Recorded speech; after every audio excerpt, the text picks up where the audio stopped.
Halo, selamat sore teman-teman semua dimanapun Anda berada. Kembali lagi bersama saya Agustinus Wahyu Nugroho. Kali ini saya sedang berada di JWL 280 sebelah barat stasiun Klaten ya teman-teman ya. Pada video kali ini saya ingin memberikan satu ide kepada teman-teman semua ataupun kepada PT KCI mengenai kartu multi trip. Nah, di depan saya saat ini ada kartu multi trip dengan edisi Jogja Istimewa yang beberapa waktu lalu saya dapatkan karena saya mengikuti uji coba terbatas yang dilaksanakan oleh PT Kereta Api Indonesia melalui PT KCI di Yogyakarta. Nah, saat ini kartu ini digunakan untuk tap in dan tap out ketika kita ingin menggunakan kereta rel listrik di Daop 6 ya teman-teman ya. Kartu ini juga bisa digunakan di Daop 1. Jadi di Daop 1 dan di Daop 6 kartu ini bisa digunakan tanpa kendala ya. Di Daop 6 saat ini menggunakan tarif flat, artinya ketika kita naik dari Yogyakarta menuju Solo Balapan, jarak yang terjauh kita cukup membayar Rp8.000. Dan ketika kita naik dari stasiun Yogyakarta turun di stasiun Lempuyangan atau dengan trip terpendek di Yogyakarta Line ini, kita juga membayar Rp8.000. Artinya ketika kita tap in dan kita melakukan tap out, saldo yang ada pada kartu ini akan berkurang Rp8.000.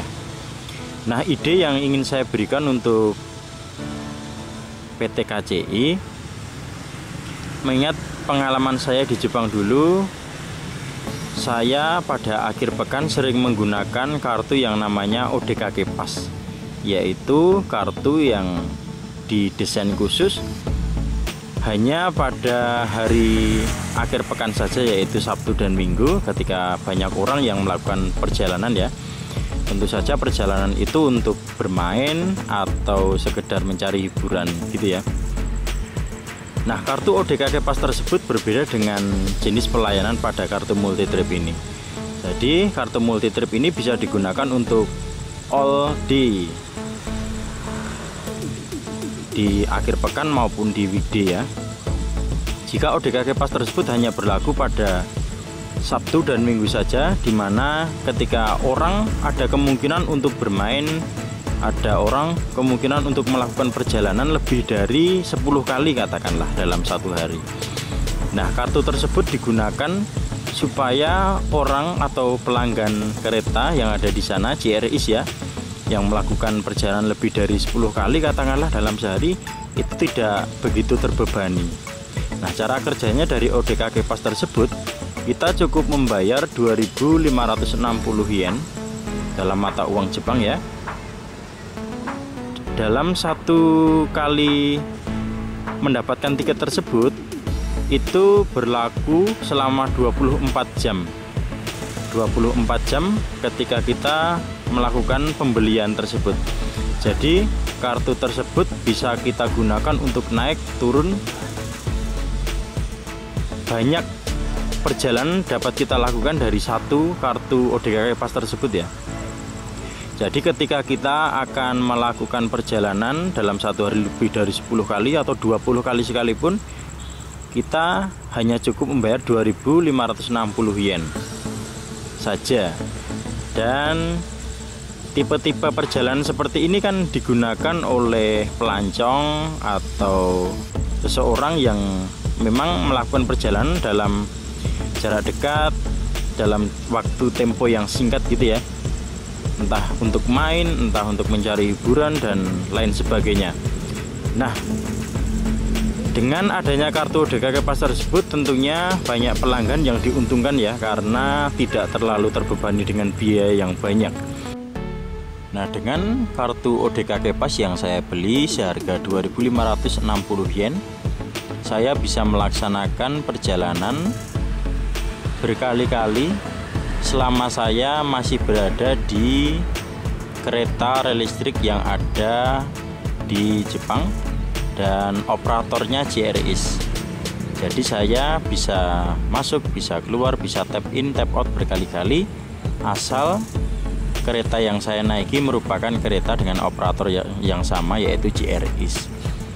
Nah, saya bisa turun di stasiun Tokyo, stasiun Ueno, masuk lagi ke stasiun Ueno, ke Akabane, ke Tokyo lagi, berkali-kali gitu ya. Karena memang satu perjalanan tersebut tidak membayar, artinya cukup membayar di awal saja dalam pembelian tiket ODKK Pass tersebut. Saya bisa memanfaatkan kartu tersebut untuk berjalan-jalan, untuk menikmati suasana di Tokyo tanpa harus memikirkan pembengkakan biaya karena saya melakukan tap in dan tap off berkali-kali di sana.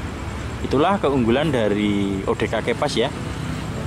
Karena saya statusnya adalah pelancong, ya tentu saja saya sangat terbantu dengan adanya kartu tersebut. Jika kita bandingkan misalkan kartu multitrip ini yang dikeluarkan oleh PT KCI dalam 10 kali perjalanan kita membayar Rp80.000. Nah, dengan kartu ODKK Pass misalkan kita membayar Rp50.000 pun kita sudah menyimpan saldo kita sebanyak Rp30.000. Nah, itulah ide saya mengenai ODKK Pass. Jika di Indonesia bisa direalisasikan tentu akan bagus, akan menjadi keunggulan, ide bisnis baru untuk di Yogyakarta Land ini. Karena di Yogyakarta ini merupakan kota pelajar, kota dengan warisan budaya yang kental. Kita bisa melihat di stasiun Prambanan, ketika kita turun kita bisa melihat banyak sekali wisata yang bisa kita kunjungi. Ketika kita turun di Yogyakarta, kita juga bisa mendapatkan pilihan untuk mengunjungi lokasi-lokasi wisata yang sangat banyak di sana. Belum lagi di stasiun-stasiun lain ya, ada stasiun Klaten, stasiun Purwosari, stasiun Solo Balapan. Nah, seperti itu. Dengan adanya ODKK Pass kita bisa lebih mudah, kita bisa lebih irit dalam melakukan perjalanan-perjalanan yang lebih banyak ya dalam satu hari ya. Begitu ide saya, karena di Yogyakarta Land ini belum ada ya model seperti itu. Barangkali ide seperti ini bisa menjadi masukan untuk Anda sebagai relvan ataupun teman-teman yang mencintai kereta api, atau bahkan jika ada yang bisa menyalurkan aspirasi ini ke PT KCI, ya tentu saya akan merasa sangat senang ya. Ini hanya sebatas opini saya, sebatas ide yang mungkin bisa diserap atau bisa dianggap sebagai aspirasi saja. Begitu teman-teman, ide saya mengenai ODKK Pass yang ada di Jepang. Jika bisa diterapkan di Indonesia tentu akan menjadi lebih bagus, karena di sini lebih banyak pusat-pusat wisata di antara stasiun Yogyakarta dan stasiun Solo Balapan. Terima kasih, sampai jumpa di video selanjutnya. Salam sehat luar biasa.